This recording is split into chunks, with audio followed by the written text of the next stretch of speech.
Salut à tous et à toutes, c'est Grimold et bienvenue pour cette deuxième vidéo, donc comme promis, vidéo sur l'ingénieur de Guild Wars 2. Donc, on va commencer de suite. Personnellement, comment je joue l'ingénieur?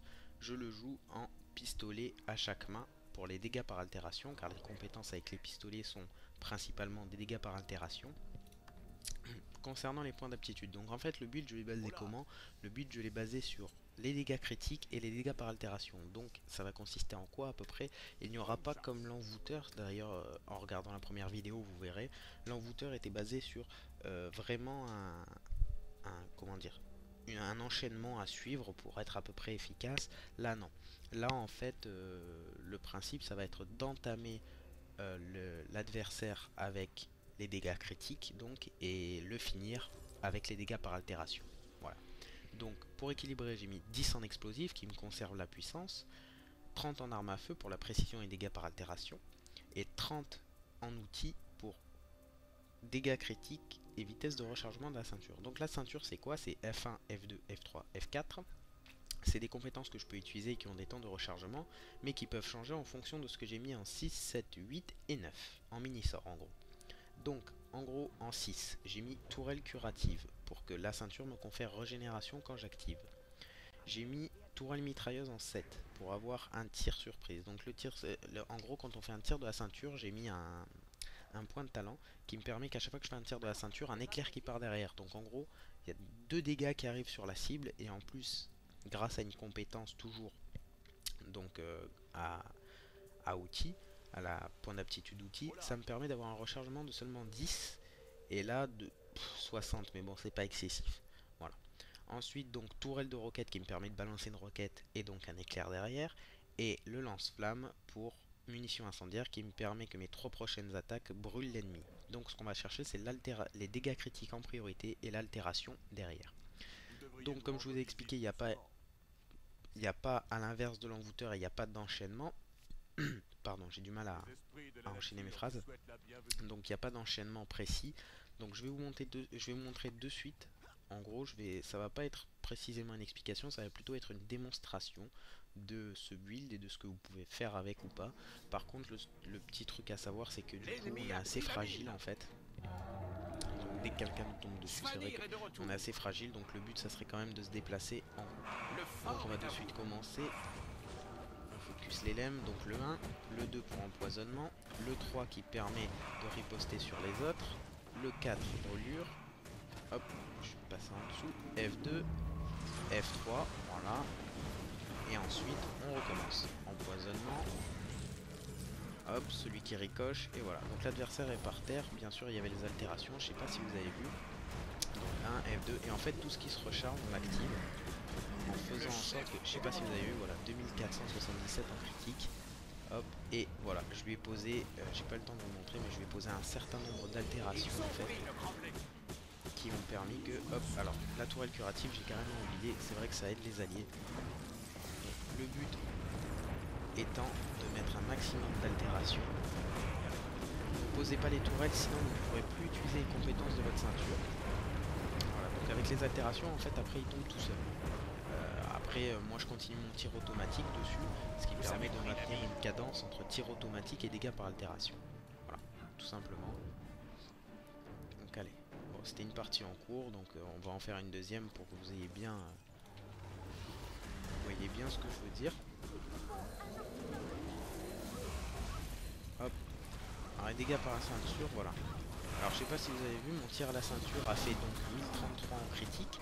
Et derrière il y a eu un petit 455. D'ailleurs si vous mettez pause à ce moment de la vidéo, vous pourrez voir un petit 455, je crois que ça a fait. En fait c'est l'éclair qui est parti derrière le tir de la ceinture. Voilà. Donc c'est pas excessif, mais c'est vrai que ça permet de faire un peu plus de dégâts. Et puis des fois c'est les 455 points qui restent à l'adversaire. Et ben voilà, ça fait ça, donc il tombe au sol. Et c'est parfait. Allez, donc la partie va se finir et on va enchaîner sur une autre. Donc j'ai pas excessivement à l'inverse de l'envoûteur de choses à dire sur l'ingénieur. Voilà, c'est juste une démonstration pour montrer de quoi était capable l'ingénieur. Après on peut le jouer comme ça. Je l'avais joué passer un moment en robustesse avec fusil. C'est vrai que c'est sympa parce qu'on résiste bien et puis les dégâts sont sympa aussi, il fait pas énormément de dégâts, mais bon, ça reste jouable quand même. Et par contre, on est très résistant. Le seul problème, c'est qu'une fois que les adversaires en face ont compris qu'on était résistant, et ben, on tombe direct dessus. Parce que c'est vrai qu'avec les tourelles, quand on joue en robustesse, en général, on joue avec les tourelles et on est un sacré appui pour les alliés. Allez, Le match va bientôt on enchaîne un BG. Voilà, après le lance-flamme, on peut toujours switcher sur le lance-flamme qui permet donc de repousser les ennemis et puis de mettre une barrière de feu. Ça en général je le fais quand il y a du monde et qu'on est un peu débordé. Sinon pas vraiment utile. Après la caisse de ravitaillement, ce qui est ma compétence 8, ça j'utilise quand on est vraiment débordé. C'est vrai que c'est très utile, hein. Ça met un heal d'un coup, en plus il y a la tourelle de flamme inclus dedans donc qui inflige des dégâts par altération en plus, donc c'est vrai que ça reste intéressant, mais sinon voilà. Sinon principalement il faut poser la tourelle de soin, conserver F2, F3 et F4, donc ne pas poser les tourelles ou pas mettre le kit lance-flamme afin de pouvoir appuyer derrière et puis surtout de faire des dégâts au niveau de l'attiration. C'est vrai que Guild Wars 2 lors de BG n'indique pas le nombre de dégâts qu'on a fait lors d'un BG, ce que je trouve dommage parce que c'est vrai que j'aurais été curieux de savoir quand même le DPS. Donc le 1, empoisonnement, F2, F3, une brûlure avec F4, la ricoche et il est au sol. Donc quand il se met au sol, je crois que les altérations s'enlèvent. Je suis pas sûr de ça, mais wow, le nécro a pas mal de démons. On va faire un petit contour.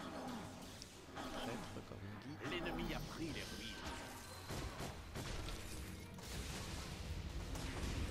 Hop là. Allez, donc il y en a un, c'est parti. Donc je pose de l'huile. Je pose ma tourelle de soin. F2. Donc j'ai aussi des points de talent qui me permettent de régénérer l'endurance plus rapidement. Parce que c'est vrai que l'esquive est extrêmement utile quand on est faible au corps à corps. Donc voilà, donc faut pas hésiter à utiliser les esquives. Bon après moi je les utilise aussi pour le déplacement. Alors vous me direz, je sais pas si ça fait avancer plus vite ou pas, mais en tout cas voilà, c'est vrai qu'en combat c'est l'un des gros plus de Guild Wars. Donc on va remonter parce qu'ils sont en train de nous le repiquer. Alors je sais pas si tout seul je pourrais faire des miracles, c'est vrai que tout seul je galère un peu avec ce build. En robustesse je rentrais carrément dans le tas. Là, là ça va être chaud. On va éviter donc. Je pense qu'ils m'ont vu. Ouais. Il m'a vu. On va essayer d'avoir une vue globale. Alors qu'est-ce qu'on a là? On a un ingénieur avec un kit lance-flamme. Donc on va l'entamer avant qu'il arrive.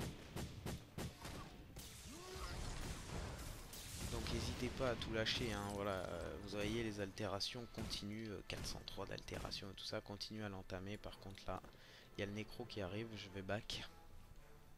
Puis je vais prendre l'appui de mes collègues. Voilà, donc là ça les calme un peu. Alors le nécro, ah non, il y a un élème, ah oui c'est un élème. Alors je vais mettre un heal pour mes alliés, donc la régénération pour mes alliés. L'élème je l'ai perdu de vue. Donc on va monter, je pense qu'on va se déplacer en groupe, comme ça je pourrais vous montrer le build de comment il se passe. En général, comme l'envoûteur, je fais assez cavalier seul parce que c'est vrai que l'envoûteur, je me régale dessus et puis j'ai moyen de fuir rapidement et puis surtout de fufu. Après, avec l'ingénieur, voilà. En plus, l'ingénieur, c'est vrai que c'est mon main, mais ça fait un moment que je l'ai plus touché, quoi. Donc, avec j'ai perdu un peu le gameplay de l'ingénieur. Donc elle est là, on va tag. Puis je pense qu'on va rebouger sur plage. Hop là, il y a du monde. Un nécro suicidaire. Non, il repart. Il a raison. Donc je pense qu'on va back plage.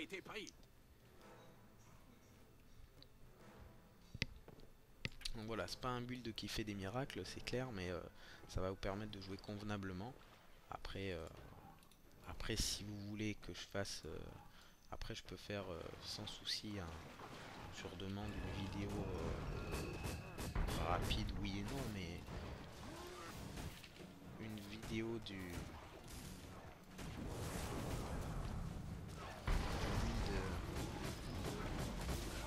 build, pardon, excusez-moi, parce que je suis concentré en même temps, du build robustesse, si ça vous dit. voilà, donc bah, si ça tente quelqu'un, n'hésitez pas à le mettre en commentaire. Et puis pourquoi pas, une fois toutes les classes faites, faire des variantes de build, proposer autre chose. Voilà. Donc là, on va achever les lemmes. Vous avez repris les ruines. Ah, c'est vrai. Hop là, il se déplace le coquinou. Allez. Basta. Donc on tag et on repart. Bon, tout seul, vous voyez, il y a moyen de faire quelque chose. Là, notre élème.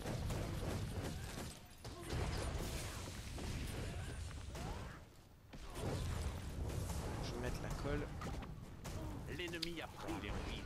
Plus que ça.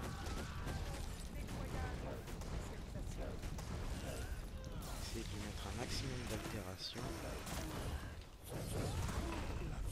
Donc voilà, donc ce qui est bien avec ce build, c'est que F2 se recharge assez souvent. Là, je vais tomber. Ah, voilà, ça, c'était obligé. Hop là, grappin. Ah, trop tard, dommage. Je voulais grappin, donc la compétence 2 en fait au sol de l'ingénieur, tout bêtement, c'est un grappin. Ce qui fait que quand la personne est en train de vous achever, bah, en fait vous le tirez vers vous, il tombe à terre et puis bah, il a plus qu'à recommencer. Donc entre temps, peut-être qu'un collègue peut venir vous aider pour bump. Bon, tant pis. Allez, on repart. Donc le quai est tag. Après sous l'eau, c'est vrai que c'est... Comme je le disais, il me semble l'avoir dit dans la vidéo de l'envoûteur, mais sous l'eau c'est vraiment pas mon truc quoi. C'est un aspect du jeu qui reste sympa, mais c'est vrai que ouais, moi ça m'a pas stimulé plus que ça quoi. Donc on va se contenter de rester à distance. Là on va descendre, voilà, j'ai tout claqué. Donc le 4, alors je vais expliquer rapidement si j'y arrive. Tourelle curative. Hop là, un voleur, c'est pas mes collègues.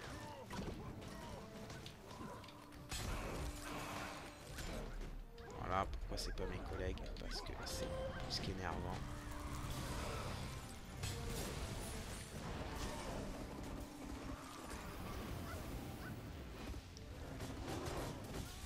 Pour votre information, vous avez reçu. J'y vais au caillou. Grappin, voilà. J'ai apporté au grappin ce que voilà, machin. Donc, je vais expliquer rapidement. Donc, la touche 1 est un tir automatique qui inflige saignement. La touche 2 est une canalisation donc qui inflige empoisonnement. La 3 inflige aveuglement, confusion et frappe plusieurs ennemis s'ils sont côte à côte. Alors la 4 par contre, la 4 il faut être pas trop loin de la cible. Voilà. En fait ça fait un mini lance-flamme depuis votre pistolet, donc ça brûle la cible logiquement. Et la 5 en fait ça immobilise et ça inflige infirmité en lançant une colle par terre. Voilà, tout simplement. Vous avez perdu donc, le quai. ça reste vraiment de l'altération. Et j'aimerais bien faire du 1v1. Allez, on va essayer de se le choper en 1v1. Donc voilà, les dégâts critiques lui ont enlevé la moitié de ses PV. Et après, normalement, l'altération fait le reste jusqu'à temps que, mes compétences se rechargent. Voilà, donc le lance-flamme, vous voyez qu'à chaque fois que j'utilise la compétence 4, je me rapproche. Voilà. À chaque fois que j'utilise la compétence 4, donc je me rapproche parce qu'il faut être donc au CAC. Enfin au CAC, ouais, faut être à distance raisonnable. Je crois qu'au plus vous êtes proche, au plus ça inflige de dégâts. Voilà. Ouais, en fait c'est par rapport à distance, donc au plus vous êtes proche de l'ennemi, au plus ça inflige de dégâts. Hein. Donc n'hésitez pas à faire une roulade en avant pour vous en approcher et à faire une roulade en arrière pour esquiver, pour repartir tranquillement si vraiment vous avez la place et puis les moyens enfin la barre d'endurance pleine quoi, pour pouvoir le faire. Alors là il y a un autre ingénieur qui a lâché son élite, donc on va bouger sur la plage. Là il y a du monde, ce qui serait bien c'est qu'on désosse le groupe là, c'est-à-dire mettre du temps avant de se reconstruire. Ça serait... Ah, là j'ai vu Vous avez un repris les Egen, ruines. voilà. Je me disais que je l'avais vu passer, la colle, hop, voilà. Donc,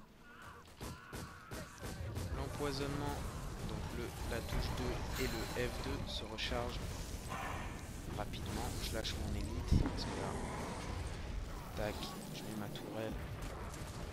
F2, F3, empoisonnement, lance-flamme, et voilà. Donc les deux sont au sol, donc on va leur achever.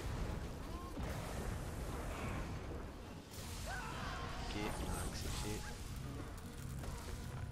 Il lui reste plus rien, donc on va l'achever si je meurs pas avant, ce qui risque d'être le cas. Et sûrement tomber avant. Je repose la tourelle, donc la tourelle vous soigne d'un coup et puis vous met régénération. Donc c'est vrai que n'hésitez pas à la claquer comme moi là, dès qu'elle régénère, ça me remonte à peu près 5000 PV, c'est toujours sympa. Je regarde le score vite fait, 145, c'est pas mal. Vous avez repris les ruines. On fait ce qu'on peut. Allez. Par contre, l'équipe, on va tomber. Tant pis. On va essayer d'aller reprendre la plage, ce serait top d'avoir les 3 points. C'est un peu trop demandé. Donc voilà. Donc comme c'est bientôt la fin du BG, donc j'espère que ça a été une vidéo rapide, c'est vrai, mais j'espère que le build a été compris. Si vous avez des questions, comme d'habitude, n'hésitez pas dans les commentaires, un petit mot et puis j'y répondrai. Voilà. Comme je vous l'ai dit dans la vidéo, si vous voulez que je reprenne une classe avec un build en particulier, je m'y entraînerai dessus et puis je vous proposerai une vidéo par la suite sur le build demandé, pourquoi pas. En attendant, voilà, je vais d'abord faire toutes les classes. Je pense que la prochaine vidéo sera sur le... Enfin, la prochaine vidéo de Guild Wars 2, notamment, sera sur soit sur le rôdeur, soit sur le voleur. J'aurais bien aimé faire une vidéo sur le voleur parce que c'est vrai que en BG c'est assez embêtant. Donc voilà. Et bien sûr, je suis en train donc de faire une vidéo sur le jeu qui a été très attendu, donc Dishonored. Pour ceux qui ne connaissent pas, c'est un jeu fait par un studio français, Dishonored. C'est un genre d'assassin à la Assassin's Creed, mais c'est pas vraiment ça. Donc voilà, c'est un jeu à la première personne, voilà, genre Mirror Edge. Voilà, donc je pense que la prochaine vidéo donc des Guild Wars 2 sera sur voleur ou rôdeur. Et bientôt je posterai une vidéo sur Dishonored proposant vite fait une explication du jeu et puis une petite démonstration de ce que le jeu propose, que nos petits Frenchies, le petit studio Frenchie nous a préparé. Voilà. Donc je vais arrêter cette vidéo là, j'espère que ça s'est bien passé, que vous avez apprécié la vidéo. N'hésitez pas à mettre un petit j'aime, c'est vrai que ça encourage quand même. En tout cas, merci pour vos vues et puis merci de suivre ces vidéos. Je vous remercie encore.